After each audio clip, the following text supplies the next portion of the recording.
भगवान शिव और मछुआरे औरत की क्या कहानी है? चलिए आइए जानते हैं। भगवान शिव और मछुआरे औरत की विवाह की कहानी प्राचीन है, जिसे आप शिव पुराण में पढ़ सकते हैं। कथा इस प्रकार आगे बढ़ती है। एक बार माँ पार्वती ने शिव से अमर कथा और सृष्टि के आदि रहस्यों को समझने की जिद करने लगी। हारकर शिव को उनकी बात माननी पड़ी, लेकिन शर्त यह थी कि जो भी अमर कथा सुनेगा उसे वह कथा पूरी सुननी पड़ेगी। बीच में वह छोड़ नहीं सकता। शिव ने कथा सुनानी शुरू की, लेकिन इससे पहले कि कथा पूरी होती माँ को नींद आ गई। पार्वती को सोता देख शिव क्रोधित हो गए और उन्होंने कहा, तुम एक आदि शक्ति होकर भी कभी कभी मनुष्य जैसा व्यवहार करने लगती हो।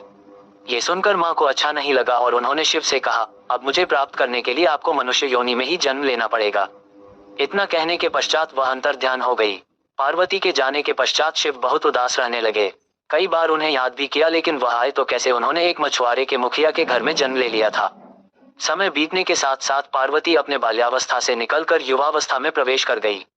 उनकी सुंदरता और बहादुरी बहुत प्रचलित थी। कई नवयुवक उनसे विवाह करने की इच्छा रखते थे।